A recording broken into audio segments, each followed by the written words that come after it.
تقی عثمانی صاحب کی تحقیق یہ ہے کہ یزید کے بارے میں مستند روایات سے ثابت نہیں ہے کہ وہ حضرت حسین کے قتل میں شریک تھا. اس لیے حضرت نے مفتی تقی عثمانی صاحب نے بہت ہی پیاری بات لکھی ہے. فرمایا کہ یہ تو ثابت نہیں ہے کہ قتل میں شریک تھا, لہذا اس کی وجہ سے بعض لوگوں نے اس کو رحمت اللہ علیہ بنا دیا. کیا بنا دیا؟ لیکن فرمایا کہ اتنا بھی نہیں ہے کہ رحمت اللہ علیہ کہنا شروع کر دو, اس لیے کہ اس کے دور حکومت میں قتل بہرحال ہوا ہے. تو آپ کے دور حکومت میں نبی کے نواسے قتل ہو گئے, تو یہ بھی بہت بڑا جرم ہے. اس لیے انہوں نے اعتدال والی بات کہی کہ ہاں یہ پھر ایک بڑا جرم یہ کہ پھر وہ کوفہ کے گورنر کو معزول کیوں نہیں کیا, معزول کیوں نہیں کیا کوفہ کے گورنر کو, یہ بہت بڑا سوال ہوتا ہے. تو اس سوال کی وجہ سے بھی ہم یزید کو اچھا نہیں کہہ نہیں سکتے, ہم اس کو اچھا. پھر سوال میں لعنت اللہ کیوں نہیں کہہ رہے؟ بھائی لعنت اللہ کہنے میں احتیاط کر رہے ہیں. احتیاط اس لیے کہ عین ممکن ہے کہ اس کے پاس کوئی عذر ہو کہ میں ابن زیاد کو معزول نہیں کر سکتا. بعض دفعہ گورنر اتنا مضبوط ہوتا ہے کہ آپ نے اس کو معزول کیا تو آپ کے خلاف کیا ہو جاتی ہے. ہم گھر میں نہیں دیکھتے, لوگ میرے پاس کیس آتے ہیں. ایک صاحب نے میرے پاس کیس آئے کہ بیگم کے معاذ اللہ اللہ نہ کرے, بولتے ہوئے بھی ڈر لگتا ہے کسی سے تعلقات ہو گئے. میں نے کہا طلاق دے دو, کہہ رہے نہیں دے سکتا میں, سالے پکڑ کے کوٹ دیں گے مجھے. ٹھیک ہے نا. تو جب ایک چھوٹے سے گھر میں انسان معذور ہو سکتا ہے تو حکومت بھی بہت سی چیزوں میں معذور ہو سکتی ہے. لیکن پھر بھی یہ ایسے دلائل نہیں ہے کہ ہم اس سے یزید کی تعریفیں شروع کر دیں. تو اس لیے اعتدال والی بات کیا ہے؟ توقف. یوں بولو بھائی اللہ تعالیٰ حضرت حسین کے قاتلوں پر 100 مرتبہ لعنت فرمائے, نام لینے کی ضرورت نہیں ہے, کیونکہ تاریخ میں بہت کچھ الٹا پلٹا کر کے مسخ کر کے پیش کیا گیا ہے. اور اگر کسی عالم کی تحقیق ہے کہ یزید کو لعنت اللہ علیہ کہا جائے تو وہ اگر اپنی تحقیق پہ مطمئن ہے تو ان کو کہنے دو, ان کو بھی ملامت کرنے کی ضرورت نہیں ہے. شیعہ حضرات کی اگر واقعی یہ تحقیق ہے, اپنے ذاکروں سے سن کے نہیں, ذاکروں نے تو نیپال میں مردوں کو زندہ کیا ہے. آج کل نئی رپورٹ آئی ہے. کچھ شیعہ میں سمجھدار بھی ہوتے ہیں الحمدللہ, انہوں نے خود کمنٹ کیے کہ یہ ذاکر کیا ہیں, یہ ہمارے مذہب کو کیا کر رہے ہیں, بدنام کر رہے ہیں. تو میں نے کہا چلو ان کو اتنا تو احساس ہوا کہ کن لوگوں کو لا کے تم نے بٹھایا ہوا یہاں پہ. نیپال میں مردے زندہ ہو رہے ہیں, حضرت عباس آ کے مردوں کو زندہ کر رہے ہیں, صبح ماتم ہوا, پتہ نہیں کیا کیا. اتنے تو ہمارے والے جو ہیں وہ ایک حضرت جی وہ بھی نہیں پھینکتے. خیر, تو کیا کہہ رہا تھا یار میں, ہاں تو اگر کسی شیعہ محقق کی تحقیق ہو, واقعی محقق ہو کہ تحقیق ہو کہ واقعی یزید اس میں, تو اپنی تحقیق اگر اس کی ہے وہ اس بیس پر یزید پر لعنت کرتا ہے تو ہمیں اس پر بھی کوئی اشکال نہیں ہے. ہم تو لوگوں کو اپنا موقف بتا رہے ہیں کہ بھائی ہمارے سامنے چونکہ ثابت نہیں ہوا اس لیے ہم احتیاط کر رہے ہیں. اچھا تو بالکل نہیں کہیں گے, ٹھیک ہے نا, اتنا, کیونکہ اگر بالفرض شریک ہوا اور قیامت میں اللہ نے پوچھ لیا کہ تم نے اس کو رحمت اللہ علیہ کیوں کہا, اس کا جواب دو, تو ہمارے پاس کوئی جواب نہیں ہوگا, پکڑے جائیں گے ہم. کیونکہ حضرت حسین جو نبی کے نواسے ہیں ان کا معاملہ معمولی درجے کا نہیں ہے, بڑا نازک مسئلہ ہی ہے. تو اگر کسی کی تحقیق ہے تو اس بیس پہ کہتا ہے تو ہمیں اس پہ کوئی اعتراض نہیں ہے. لیکن اپنا موقف تو انسان بیان کر سکتا ہے نا کہ بھئی ہمارے سامنے ابھی تک دلائل سے واضح جتنی بھی روایتیں اگر آپ اٹھائیں گے اس میں لگڑے لولے راوی بہت نظر آئیں گے اس میں. تو اس لیے حضرت مفتی تقی عثمانی صاحب کی بات میری رائے میں سب سے زیادہ معتدل ہے, جیسے کہ وہ ہمیشہ معتدل بات ہی کرتے ہیں. اگر اس سے کوئی اختلاف کرتا ہے تو ٹھیک ہے, وہ اختلاف کا حق ہر ایک کو ہوتا ہے, وہ کر سکتا ہے اپنی تحقیق کی بیس پہ. لیکن میں آپ کو کہہ رہا ہوں تحقیق تو کرو, ذاکروں کی تقریریں تحقیق بولو نا نہیں ہوتی.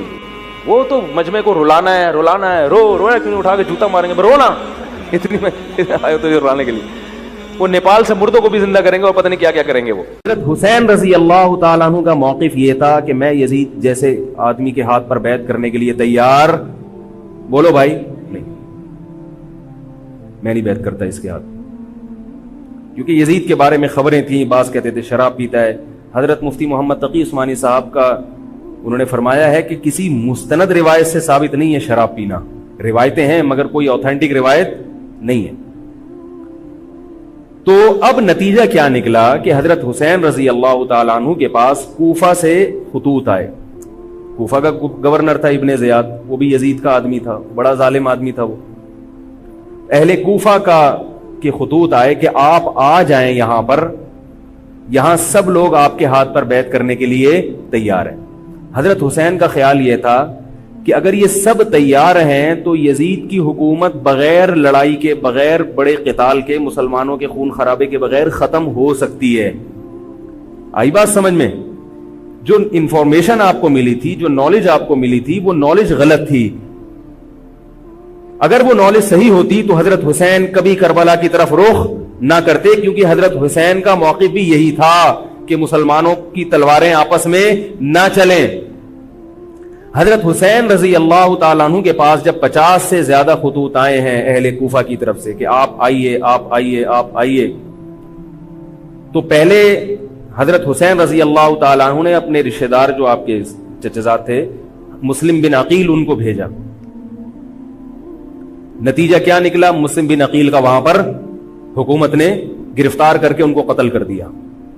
اب یہ ایک ایسا ظلم تھا جس کے ظاہر ہے کہ کسی کو سفیر بنا کے بھیجا جائے, کسی کو حال احوال دیکھنے کے لیے بھیجا جائے, اور حضرت حسین کی نیت ہرگز بغاوت کی نہیں تھی, مگر کوفہ کے گورنر کو اور یزید کو یہ خیال تھا کہ خلافت کے اصل اہل یقیناً یہی ہیں,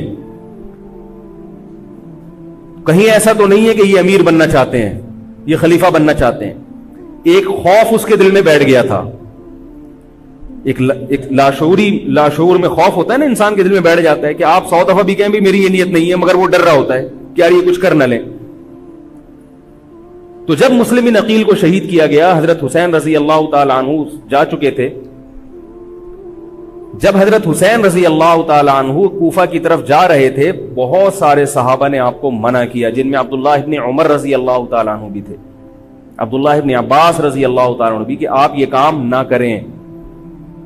بعض نے تو کہا کہ ہمیں آپ کی شہادت کا یقین ہے, کیونکہ جس حالات میں آپ جا رہے ہیں حکومت یہ سمجھے گی کہ بغاوت کرنے آ رہے ہیں, لہذا وہ آپ کو کیا کرے گی, اس بیس پہ قتل نہیں کرے گی کہ آپ نواسہ رسول ہیں, کیونکہ وہ بھی مسلمان تھے. اس بیس پہ قتل کرے گی کہ آپ کی نیت کیا ہے, حکومت کے خلاف بغاوت. تو ان کے پاس ایک اپنے آپ کو برحق ثابت کرنے کے لیے ایک دلیل ہوگی کہ حکومت کا باغی جو بھی ہو اسے کیا کر دو, قتل.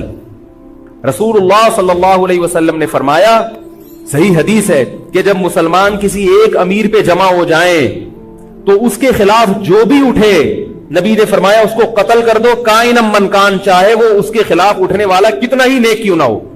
یہ حدیث کے الفاظ ہیں. حضرت حسین کا موقف یہ تھا کہ میں نے ابھی تک یزید کی خلافت اور حکومت کو تسلیم نہیں کیا, لہذا میں اس وعید میں داخل نہیں ہوں. اب ہوا یہ کہ حضرت حسین رضی اللہ تعالی عنہ جب گئے ہیں اور کربلا کے مقام پہ پہنچے ہیں, تو وہاں آپ رضی اللہ تعالی عنہ کو مسلم بن عقیل کی شہادت کا بھی پتہ چلا, اور اندازہ ہوا, میں بہت شارٹ کر کے سنا رہا ہوں, اندازہ ہوا کہ حالات ایسے نہیں ہیں جیسے میں سمجھ رہا تھا. عبید اللہ جو ابن زیاد تھا بدبخت, اس نے حضرت حسین کو یہ کہا کہ بغیر کسی شرط کے حضرت حسین کو گرفتار کر کے لاؤ اور میرے ہاتھ پر بیعت کراؤ. یہ رسول اللہ صلی اللہ علیہ وسلم کے نواسے کی توہین تھی کہ آپ صلی اللہ علیہ وسلم کے نواسے ہیں اور ان کے ساتھ ایسے معاملہ کیا جائے جیسے ایک عام شخص کے ساتھ معاملہ کرتے ہیں. ان کو گرفتار کر کے معاذ اللہ گھسیٹ کے لاؤ اور میرے ہاتھ پر بیعت پر کیا کرو, ان کو مجبور کرو.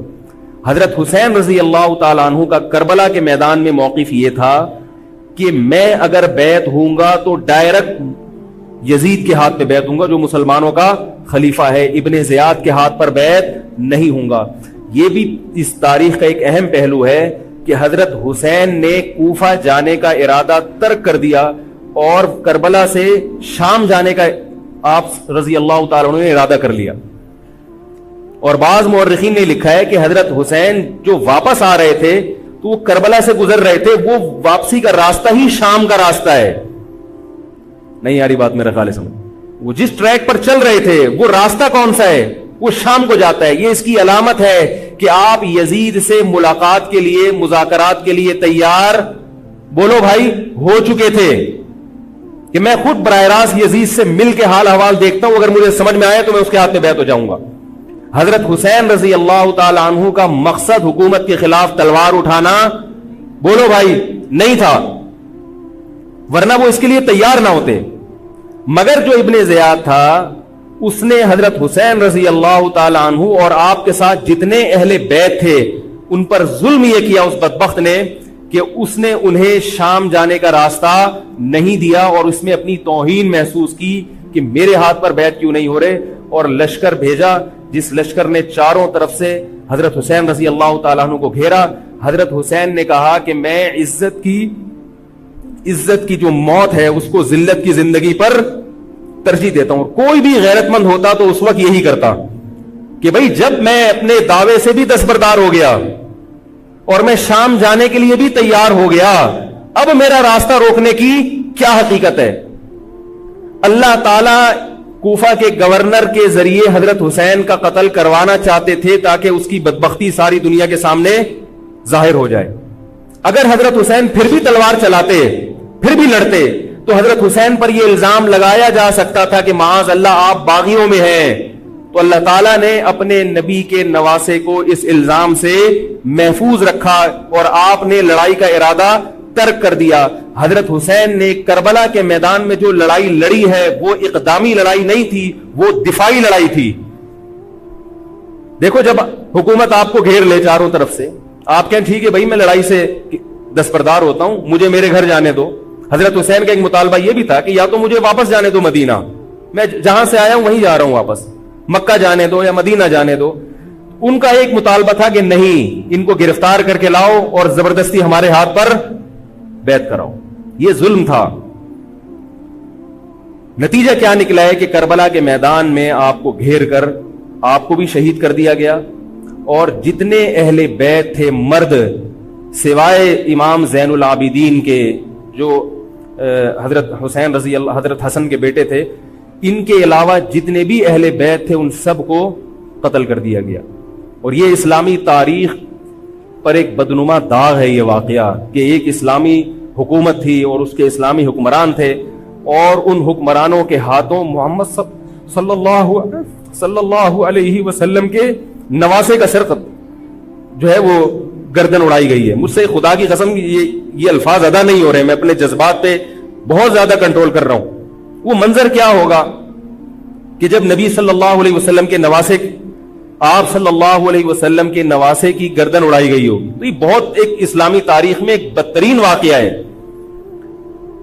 لیکن بات یہ ہے کہ جب یہ واقعہ ہو گیا اور قتل کر دیا گیا, باقی جتنے بھی جو زندہ بچے تھے اہل بیت وہ یزید کے پاس لے جائے گئے. روایات میں آتا ہے کہ یزید نے ان کا اکرام کیا اور ان کو عزت کے ساتھ تحفے تحائف دے کر واپس کیا.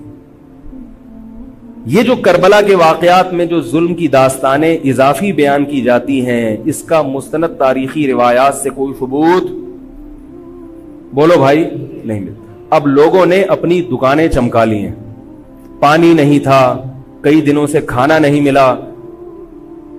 صحیح روایات سے ثابت ہے کہ حضرت حسین رضی اللہ تعالیٰ عنہ کربلا کے میدان میں وضو کر کے نماز پڑھتے تھے, تو پانی تھا تو.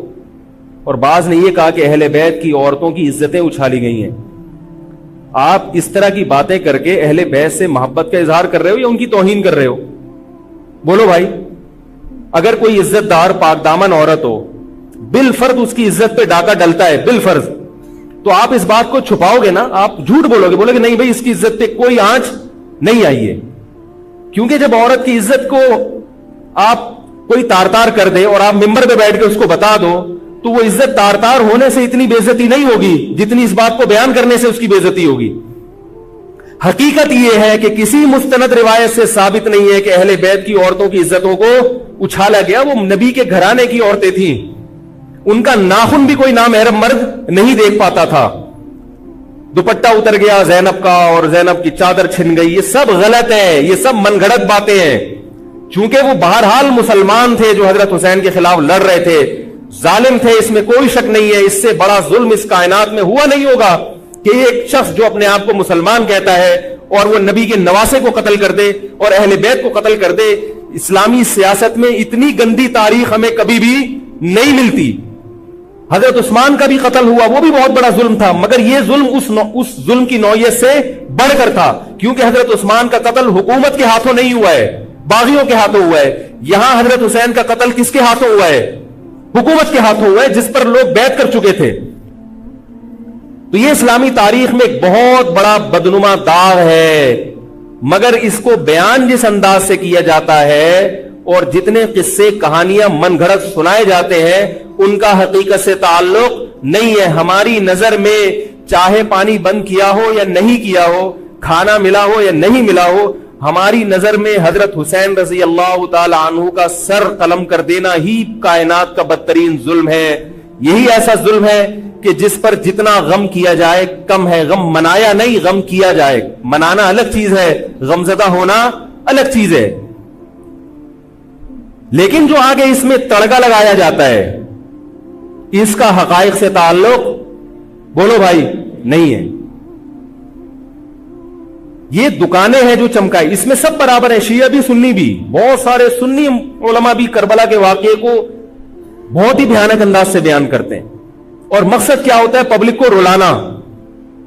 ایک رونا وہ ہوتا ہے جو خود سے آئے، اور ایک رونا ہوتا ہے باقاعدہ آپ کو آرڈر پہ رونے کے لیے اور رلانے کے لیے بلایا جائے. وہ رمضان میں نے بتایا تھا نا کہ میں نے ختم قرآن پہ دعا کی تو مجھے رونا آ گیا، بہت زیادہ رونا آیا. اگلے دن ایک صاحب کہنے لگے مولوی صاحب آج بھی ایسی ایک دعا ہو جائے. میں نے کہا میں آرڈر پہ نہیں روتا، میں آرڈر پہ نہیں روتا. اب تو آ بھی رہا ہوگا تو نہیں آئے گا. نہ انسان کسی کے مشورے سے ہنس سکتا ہے اور نہ انسان کسی کے مشورے سے روز. اگر آپ کسی کے مشورے پہ رو رہے ہیں اس کا مطلب ڈرامے بازی. آپ کو فلم کا ایکٹر ہونا چاہیے، آپ کو ڈرامے جوائن کرنے چاہیے، وہاں آپ اچھے چل سکتے ہیں. جیسے کہ ہمارے ایک مشہور اسکالر ہیں، ان کے بارے میں لوگ یہ کہتے ہیں ان کو فلموں میں ہونا چاہیے تھا، پتہ نہیں یہ جیو پہ کیوں آ رہے ہیں. وہ آرڈر پہ روتے بھی ہیں، آرڈر پہ. اب چونکہ یوٹیوب کا دور ہے، میں پہلے جو کربلا کے واقعات جو لوگ بیان کرتے ہیں ان کی تقریریں نہیں سنتا تھا. اب کیا ہوتا ہے بعض دفعہ بیٹھے ہوئے ہیں کہیں سفر پہ جا رہے ہیں تو یوٹیوب کی ویڈیو ہم نے کہا چلو یار ہم بھی سن لیں. ایسی چہک چہک کے منہ بنا بنا کے گھما گھما کے تقریریں ہوتی ہیں، لگتا ہے کہ یہ باقاعدہ ایک ڈرامہ ہے، اداکار ہے، فنکار ہے جس کو ڈرامے بازی کے لیے یہاں یہ حضرت حسین کی شہادت کو کیش کرا رہے ہیں. یہ حضرت حسین سے محبت کرنے والے نہیں ہیں، یہ ان کی شہادت کو دیکھو. اس کی مثال ایسے جیسے کوئی محلے میں مر گیا، کسی سیٹھ کا بیٹا مرا، اب آپ کو سیٹھ سے قرضہ چاہیے تو سب سے زیادہ آپ روگے نا، تاکہ سیٹھ صاحب سمجھیں کہ محبت سب سے زیادہ کس کو ہے؟ آپ کو. تو آپ اس کی بیٹے کی موت کو کیا کرا رہے ہو؟ کیش کرا رہے ہو. بعض لوگ کسی کی شہادت کو کیش کراتے ہیں، کسی پہ ظلم کو کیش کراتے ہیں. تو میں پھر عرض کروں کہ بہت بدترین واقعہ ہے حضرت حسین رضی اللہ تعالیٰ عنہ کا سر لے جایا گیا یزید کے پاس. یزید بدبخت نے چھڑی سے آپ کے ہونٹوں کو چھوا. وہاں صحابی رسول نے فرمایا کہ ایسا مت کرو. فرمایا اللہ کی قسم میں نے ان ہونٹوں پہ بارہا محمد صلی اللہ علیہ وسلم